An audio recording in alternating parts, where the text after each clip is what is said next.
but you're creating that vibe that it's okay to be messy and it's okay to be toxic. And then it's like when you're the boss and you're okaying that stuff, who can actually come to you and like say, I have a complaint about this happening or this thing took place. And then there was another team member, so she was the female boss, and then they recently hired a male boss who wasn't there when I worked with them last school year. And I had another situation that took place within one of the classrooms where, as you guys know, I've been teaching for like nearly 4 years now. So I've had a lot of team members that have had like their snags where it's like there are some team members that really like, don't want to like do anything in the classroom and they like to blame it on other people. So I literally had a moment like that with one of the teachers, and I was like, the kids were working on their lesson and everything was going fine. And so there were the moments when we like kind of like, popped in and we were like, supervising the kids together, working with them on different aspects.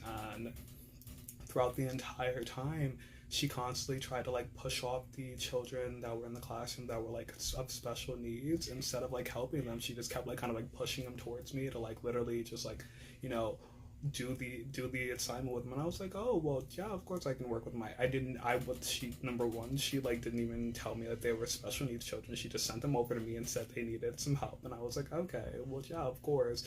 And then it's like after they sat down and then we're showing the signs that they, could have some type of special need, I was like a bit shocked. I was like, that's something that you should pre-warn someone so that way we can mentally kind of set that mindset of how to assess and work with a child within this situation.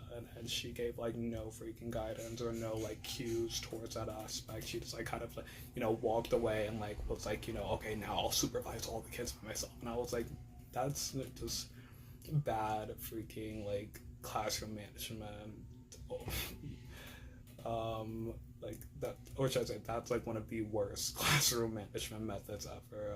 I've worked with a lot of different teachers that have taken towards the overall, I can do everything in the classroom, I can handle everything myself, and can you just handle that? So it's like in that situation, I was like, I've dealt with this a lot, where I've had a lot of teachers that were like, even though we're a team in the classroom, rather than working with me as a, you know, full-on team member so we can manage the entire environment together, they try to like literally at that moment of can you just like work with that kid. And it's like, we have 30 kids in a classroom, you can't ask me to only work with one kid. We have to work with keeping that child engaged with all the other children.